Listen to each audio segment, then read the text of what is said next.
Assalamualaikum warahmatullahi wabarakatuh. Selamat malam, selamat bertemu kembali teman-teman di Kakak Jo Channel. Apa kabar teman-teman semua malam ini? Semoga senantiasa mendapat limpahan rezeki, kesehatan, nikmat, karunia, serta rahmat dari Tuhan Yang Maha Kuasa. Teman-teman, malam ini kakak akan kembali membagikan sebuah tulisan yang ditulis oleh Swastodayanto yang kakak kutip dari harianmerapi.com, berjudul Pengalaman Mistis Perjalanan Malam ke Temanggung, mampir di warung kopi dekat kuburan yang kemudian dilayani oleh gadis cantik.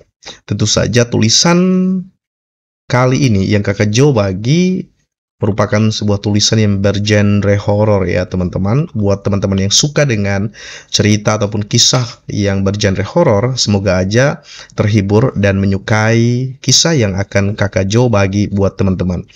Selanjutnya teman-teman, Swastodayanto dalam tulisan ini menceritakan pengalamannya ketika dia melakukan perjalanan malam ke Temanggung. Namun sebelum kakak melanjutkan ceritanya yang dimuat dalam tulisan si Swasto, kakak berharap teman-teman sudi kiranya untuk terus mendukung pengembangan channel Kakak Jo sehingga mampu berkembang lebih baik, lebih berkembang, lebih maju, lebih bermanfaat, mengedukasi serta menghibur buat teman-teman semua dengan cara men-like, men-subscribe, serta men-share atau membagi video maupun channel Kakak Jo melalui media sosial teman-teman semua.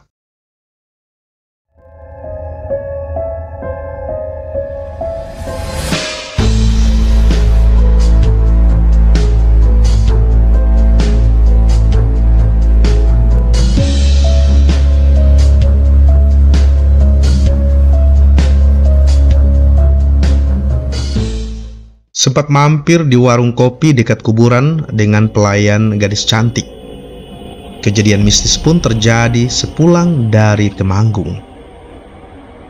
Pak Ijo datang menghampiriku saat aku sedang duduk di teras rumah.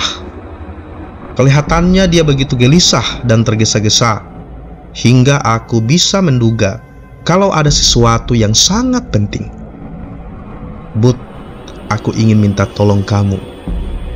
"Ada apa Pak Ijo?" "Aku harus ke Temanggung malam ini." Teman-teman, setelah Pak Ijo menjelaskan panjang lebar, aku pun kemudian mengerti maksudnya. Sebagai sahabat karib, tentunya aku tidak bisa menampik permintaannya. Apalagi Pak Ijo sedang tertimpa musibah. Barusan dia dikabari tantenya kalau adik sepupunya meninggal dunia karena kecelakaan. Hujan cukup deras saat kami melintasi jalan. Pandangan pun agak terganggu dengan kondisi malam yang agak gelap. "Bud, kalau kamu capek, biar aku saja yang setir." "Nggak usah Jo, kamu sambil turun aja." "Ah, mana mungkin Bud, kamu kan belum begitu hafal arah jalannya." "Iya, benar juga kamu Jo, tapi kamu cukup memandu aja." Aku berusaha mengalihkan arah pembicaraan agar Pak Ijo tidak terbayang kematian adik sepupunya itu, biar pikirannya tidak tegang dan aku bisa mengemudikan mobil dengan tenang. Tanpa terasa tenang teman, hampir 3 jam aku mengemudikan mobil, melewati beberapa kota kecil dan besar, terkadang melewati hutan kecil yang sepi. Malam kian merambat makin gelap di tengah hembusan angin, membuat tubuhku mulai terasa dingin. Rasa kantuk pun mulai menjalari mataku saat melintas sebuah desa. Aku kemudian memutuskan untuk mencari warung, sekedar mencari kopi untuk menghilangkan rasa kantuk. Di salah sudut jalan, aku sempat membaca sebuah papan yang bertuliskan Desa Kenanga. Dalam benakku teman-teman, desa ini termasuk desa terpencil. Rumah perkampungan pun berjarak cukup jauh antara satu rumah dengan rumah yang lainnya. Sempat kulirik kawanku Pak Ijo Rupanya dia telah tertidur. Saat mobil berbelok karena ada tikungan yang cukup tajam, Pak Ijo pun kaget dan terbangun. Mungkin karena jalan licin habis diguyur hujan.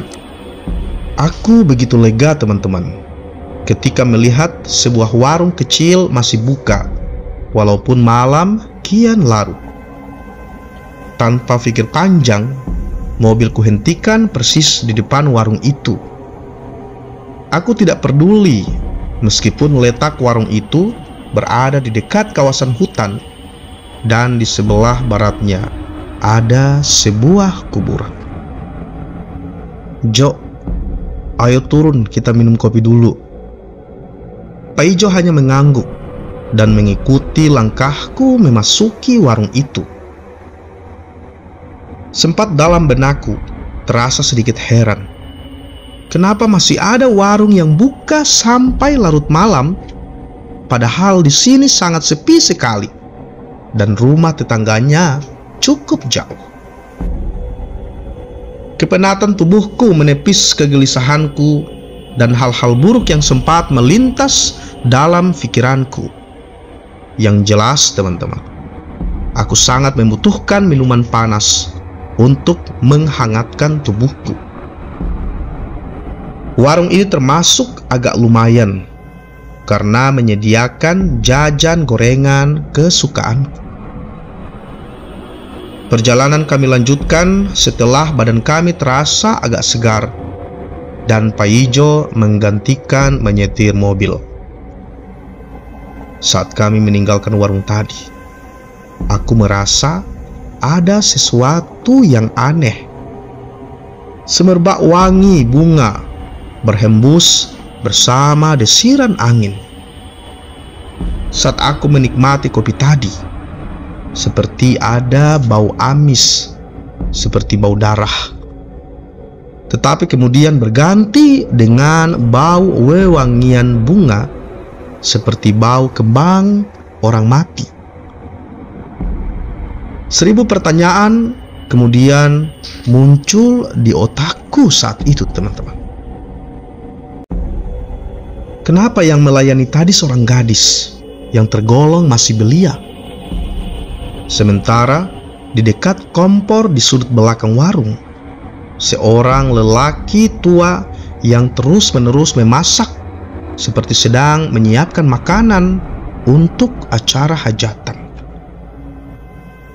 Teman-teman, gadis itu tergolong berparas ayu dan dandanannya cukup anggun, hingga aku berpikir jika para lelaki yang mampir di warung ini akan terkesima dibuatnya. Cuma gadis itu selalu menghindar jika aku menatap wajahnya dan tak mau menjawab saat aku mencoba berbasa-basi tentang sesuatu. Semua kejadian di warung membuat pikiranku terus berkecamuk, teman-teman. Dan selama perjalanan, Pak Ijo hanya berdiam diri. Mungkin lagi konsentrasi menyetir mobilnya. Sementara aku terus sibuk dengan perang pikiranku sendiri, mengingat kejadian yang baru saja aku alami. Teman-teman, mobil kami terus melaju melewati jalan pendakian dan menurun, melintasi kota pada larut malam. Aku menyuruh Pak Ijo untuk berhenti di pom bensin guna mengisi bahan bakar, sekalian aku masuk ke toilet. Selintas, teman-teman, bau wewangian seperti mengikutiku. Hampir subuh ketika kami tiba di salah satu rumah yang menurut Pak Ijo itu adalah rumah tantenya yang tengah mengalami musibah. Di sekitar rumah itu tampak banyak orang yang sedang duduk di atas tikar. Mungkin pelayat yang rata-rata adalah orang sekitar rumah duka. Udara terasa begitu dingin, teman-teman. Hingga beberapa kali aku membenahi jaket yang kukenakan. Tante, ini kawan akrabku, Budi Harjuno. Pak Ijo memperkenalkan diriku ke tantenya. Maklum, ini kali pertama aku diajak Pak Ijo ke rumah tantenya. Kami pun bercerita tentang kejadian yang dialami oleh sepupu Pak Ijo. Begitu aku mendengarkannya, rasanya begitu tragis, teman-teman. Obrolan panjang lebar itu dengan bahasa Jawa yang memang kami gunakan sehari-hari. Aku begitu kaget saat pandanganku menangkap sebuah foto yang terpajang di ruang itu, di dinding rumah, teman-teman. Tampak jelas gadis yang ada di dalam foto itu betul-betul sangat mirip dengan gadis yang melayani kami tadi di warung kopi. Kulirik Pak Ijo. Dia begitu serius berbincang dengan tantenya, seperti tidak merasakan ada sesuatu yang aneh atau ganjil. Atau mungkin karena ilusiku yang begitu berlebihan, hingga gadis yang saat ini terbujur kaku dan terbungkus kain kafan itu seakan hidup dalam pikiranku. Teman-teman, aku berusaha menenangkan diri dan pamit untuk keluar rumah sebentar, semata-mata karena hanya ingin menghindari diri dari tatapan foto itu. Perasaanku menjadi gelisah dan sedikit terasa merinding. Aku tidak ingin Pak Ijo melihat apa yang sedang aku alami. Kutatap langit. Dari kejauhan, sinar cahaya mulai bergerak menyambut kedatangan pagi. Teman-teman, selesai pemakaman, kami kembali ke rumah duka. Tanpa ingin berlama-lama, kami langsung pamit, mengingat esok hari kami juga harus kerja. Pikiranku masih saja terus berkecamuk, membayangkan kejadian yang telah aku alami. Bayangan gadis itu terus bermain di pelupuk mataku, seakan terus menari-nari. Tetapi aku berusaha untuk menyembunyikan sikapku ini di hadapan Pak Ijo. Dan teman-teman, perjalanan pun kami lanjutkan untuk pulang ke kota kami. Badanku terasa begitu letih, tetapi tidak ada pilihan selain harus pulang kembali ke rumah. Kami menyusuri seperti jalan semalam yang kami lalui. Dan aku pun meminta Pak Ijo untuk berhenti bila terasa agak capek. Dan tidak usah tergesa-gesa, yang penting bisa sampai di rumah. Masih saja teman-teman, beban itu menggeliat di pikiranku, serasa betul-betul telah melekat. Beberapa kali aku merasakan bau wewangian bunga masuk menyelinap di antara deru mobil. Begitu aneh. Aku melihat Pak Ijo seperti tenang-tenang, tidak merasakan sesuatu. Atau karena kepulan asap rokoknya, hingga hidungnya tidak merasakan bau apa-apa. Dia diam, teman-teman, dan mobil terus melaju. Atau mungkin dia sengaja menutupi rasa gelisahnya. Entahlah. Yang jelas, badanku yang terasa begitu capek karena pikiranku sendiri, hingga aku tak mengantuk sedikit pun. Badanku terasa begitu capek. Saat melintas sebuah desa, aku ingat betul desa yang semalam kami lewati, dan kemudian mampir mencari kopi. Tetapi kenapa warung itu tidak tampak sama sekali, teman-teman? Aku ingat dekat tikungan ada kali kecil, dan di sebelah baratnya ada perkuburan. sementara warung itu berada di antaranya. Jo, mana warung yang kita mampir semalam? Aku lupa di mana. Di sekitar sini, Jo. Tapi kenapa nggak ada? Apa kamu yakin, Bud? Ya, aku yakin sekali, Jo. Sudahlah, nanti kita mampir warung yang lain saja, Bud. Teman-teman, perjalanan pulang betul-betul terasa hambar. Entah apa yang membuat Pak Ijo hanya berdiam diri. Mungkin dia menjadi sungkan karena telah merepotkanku. Tidak ingin mengganggu pikiran Pak Ijo, aku pun lebih banyak diam dengan pikiran yang tanpa henti terus berkecamuk. Ingin rasanya perjalanan ini cepat sampai di rumah. Dan teman-teman, hampir maghrib kami sampai di rumah. Badan terasa capek dan ingin rasanya segera berbaring melepas semua penat. Pak Ijo pun pamit dan tak lupa berterima kasih kepadaku, dan aku hanya mengangguk. Setelah itu, sudah seminggu Pak Ijo tak menampakkan batang hidungnya.